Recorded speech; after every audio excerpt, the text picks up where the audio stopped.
अगर सही नीयत होती तो ये इन्होंने हमसे जब फर्स्ट कहा था कि 1 साल में हम छोड़ दे रहे हैं, फिर कहा कि अच्छा अभी छोड़ते हैं, फिर कहा कि अभी 2 साल पहले कि फिर मैं भी छोड़ता हूँ, मैं माफ़ी मांगता हूँ। मैंने कहा हाँ ठीक है।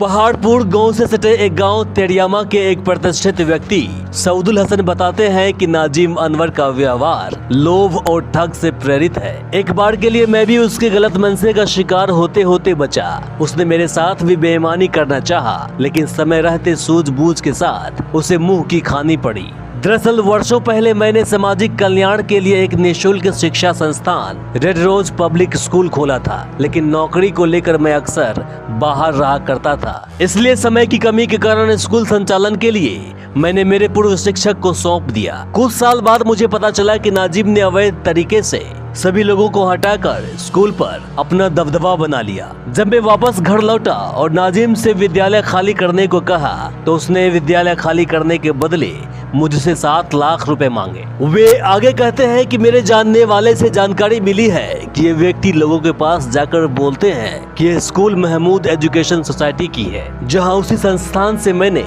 10 साल का एग्रीमेंट करा रखा है। सऊदुल हसन आगे बताते हैं कि ये फॉर्जरी है, इस नाम का कोई सोसाइटी है ही नहीं। नाजिम के इस रूप के कारण मुझे जमीन खाली करवाने के लिए कोर्ट का रुख करना पड़ा, जहां जमीन पर एविक्शन सूट फाइल किया। ये मामला कई महीनों से कोर्ट में लंबित है। जब कोर्ट में उसकी काला चिट्ठा खुलने लगी तो मुझे डराने और धमकाने के लिए हथकंडे अपनाने लगे और अब थक हार कर मुझसे गलती मानने के लिए कुछ लोगों के साथ मेरे घर पर पहुंच गए। वे आगे कहते हैं कि इसका मंशा शुरू से ही ठीक नहीं रहा है। ये सोचते हैं कि किसी की संपत्ति हथियाने के लिए पहले जमींदार को डराओ धमकाओ, अगर उसमें ये कामयाब हो गए तो ठीक, नहीं तो आखिर में अपनी गलती मान कर पीछे हट जाओ। यही इसकी कैरेक्टर है। फॉर्ज करके लेटर बना करके ये तो मैंने महमूद एजुकेशनल सोसाइटी से हमको रिलीज दिया है 10 साल की, 2006 से लेकर के 2016 तक की लीज पे लिया हमने। फाइनली हम जो है मतलब ये हो करके देखा कि इसकी नीयत सही नहीं है। मैंने जो है मार्च 2015 में फिर मैंने सिविल सूट फाइल किया, एविक्शन सूट। उसमें इसने कहा कि साहब ये तो चीज़ इनकी है ही नहीं, ये तो महमूद एजुकेशनल सोसाइटी की, जबकि महमूद एजुकेशनल सोसाइटी एग्जिस्ट ही नहीं कर रही है।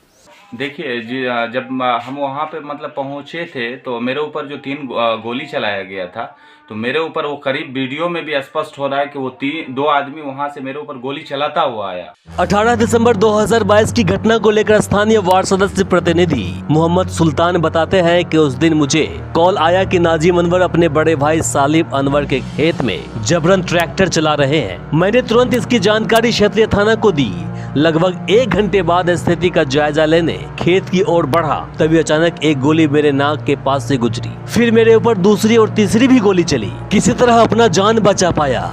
इसके बाद मैंने दशमदीद होने के नाते इसकी जानकारी थाना अध्यक्ष को दी, लेकिन मौके पर कोई नहीं पहुंचे। इसे लेकर मैं थाना पहुंचा और अध्यक्ष से बातें की तो मुझे उसने आवेदन देने को कहा, परंतु इसके बदले मुझे रिसीविंग नहीं दिया जा रहा था, तो मैंने डाक के माध्यम से आवेदन को पोस्ट किया। वे आगे कहते हैं कि घटना की वीडियो मेरे पास है, सोशल मीडिया पर वायरल भी है, फिर भी पुलिस नाजिम अनवर पर केस करने को तैयार नहीं हो रही है। वे आरोप लगाते हैं कि पुलिस भी उसी के साथ है, हालांकि इस बात को थाना अध्यक्ष ने बेबुनियाद बताया है। कान में मेरे मोबाइल लगा हुआ था, 2 बंदा मेरे ऊपर गोली चलाता हुआ मेरे करीब में आया, वो मोबाइल छीना और उसका फोटोज भी हम थाना को दिए कि ये फला बंदा है।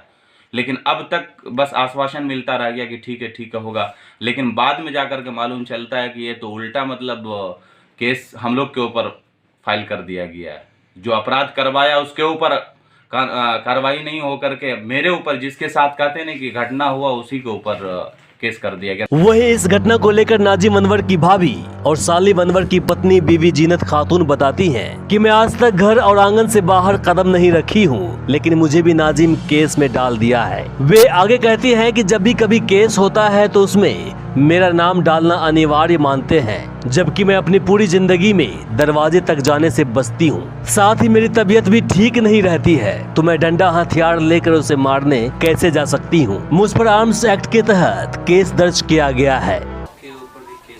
जी जी, हम अंगना से कहीं नहीं जाते, माजूर हैं सर, माजूर है, हम कहीं नहीं जाते हैं।